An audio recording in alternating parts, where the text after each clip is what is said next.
Entre l'homme et la femme, qui souffre le plus aux États-Unis lorsque vous êtes sans papier?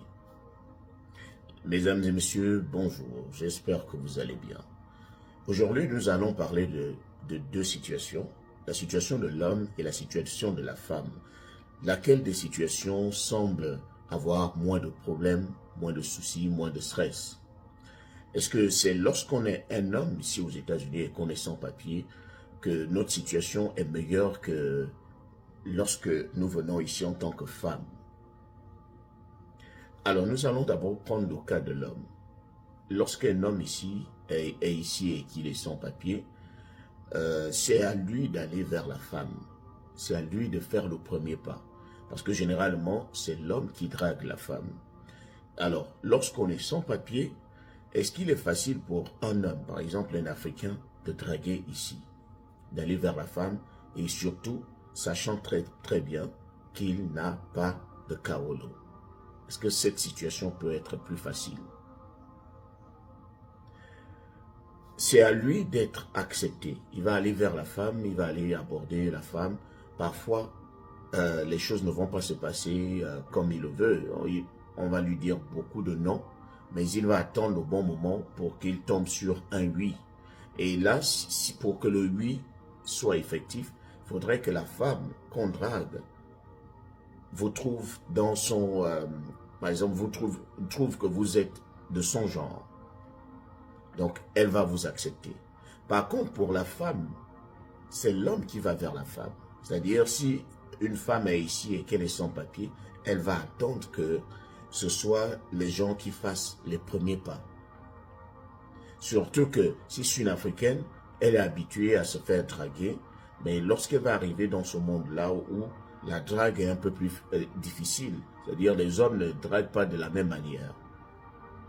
Et il faut être dans de vraies sphères pour qu'on te drague. Il faut avoir certains atouts pour attirer l'attention. Alors, imaginez que toi, tu arrives, tu es une femme et tu n'as pas les atouts physiques d'abord qui peuvent attirer le regard.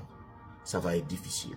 Là, ce sera à toi de jouer, d'utiliser tes cartes pour illuminer, pour attirer. Quand tu as des atouts physiques, parce que il ne faut pas se leurrer, hein, avant qu'on ne regarde le cœur, on a d'abord des atouts physiques, on a d'abord ce qui nous attire, avant de venir découvrir si le cœur est pur. Donc, lorsque tu n'as pas ce qui peut d'abord attirer l'attention, tu es obligé de jouer avec d'autres cartes, la carte de l'intelligence. C'est-à-dire une femme qui impressionne sur le plan intellectuel, ça peut faire en sorte qu'on se dise, bon, c'est vrai, on va aller découvrir s'il y a d'autres atouts qu'elle nous cache. L'homme, généralement, bon, lui aussi il va travailler sur son physique parce que pour se faire accepter, il va falloir mettre le paquet. Il va falloir être dans une disposition pécuniaire favorable. C'est-à-dire ta poche devrait déjà être prête. Ton physique, parce qu'il faut forcément soigner un physique pour l'apparence, pour attirer quelqu'un, ou attirer la femme, surtout si tu es dans ta situation. Et tu as des cartes à jouer, c'est à toi de même plus prouver. Mais le problème, c'est au niveau de lorsque vous vous êtes déjà marié avec quelqu'un. Il n'y a pas plus stressant comme relation, il n'y a pas plus stressant comme mariage que le mariage où quelqu'un est sans papier. Parce qu'à chaque moment, tu vas te dire que la personne avec qui tu es en train de cheminer va abandonner la course. Va dire, bon, je ne peux plus continuer. Parfois, la personne va te dire que c'est trop risqué. Parfois, la personne va te dire, en fait, je ne ressens plus ce que je ressentais avant. Ou encore, la personne va te dire, on s'est beaucoup précipité, je n'ai pas eu le temps de mieux te connaître. Mais pourquoi tu viens dire ça maintenant? Qu'est-ce que tu veux qu'on fasse maintenant? Tu ne peux pas me dire qu'après avoir organisé ce mariage flamboyant, tu veux venir abandonner la course alors que les vraies choses n'ont même pas encore commencé. Donc c'est ce stress-là qu'on vit de manière permanente. Et c'est un stress qui va pendant 2 ans, ça peut vous prendre pendant 2 ans. surtout si l'interview n'est pas encore là. Lorsqu'on vous donne même la date de l'interview, tu es obligé de cajoler la personne avec qui tu vis, de la chouchouter, de ne pas l'énerver, même lorsque lorsque la personne a tort, tu acceptes d'avoir tort en retour. De dire, bon, je préfère faire bas la terre pour qu'il n'y ait pas de tension en ce moment. Parce qu'on est en période sensible. Et c'est comme si les personnes la savent souvent que la période sensible est arrivée.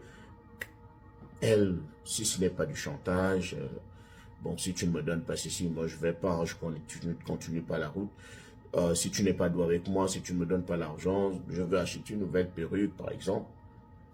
La perruque, c'est 250 $, alors que vous êtes en train de vouloir économiser.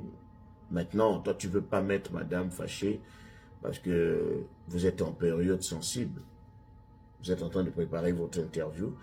Et ce que j'ai aussi constaté, c'est que lorsque vous vous mariez, c'est à toi qui es son papier, c'est à toi de lui expliquer. Si toi-même tu ne pars pas, si toi-même tu ne forces pas, si tu ne lui dis pas, non, non, non, c'est le moment d'aller rencontrer l'avocat, c'est le moment de remplir des documents.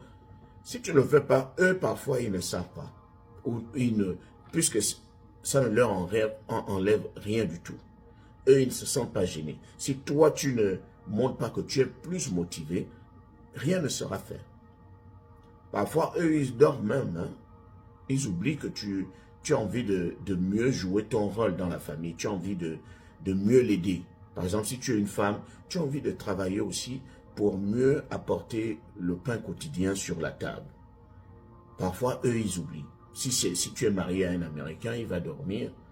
Parfois, ils ne connaissent même pas le processus. Ils ne savent pas par quoi il faut commencer. Ils pensent directement qu'une fois que tu te maries, les papiers tombent directement. Non, ils ne pensent pas que c'est tout un processus qui peut prendre du temps et qui peut prendre de l'argent. Donc, c'est la difficulté. Que ce soit l'homme ou la femme, nous avons toujours cette difficulté-là, cette peur que la personne avec qui on s'est marié nous lâche en cours de route. Ou qu'elle dise, je ne peux pas, tu n'es plus de mon goût, ou bien j'ai fait une erreur, je me suis trompé. C'est tellement c'est traumatisant.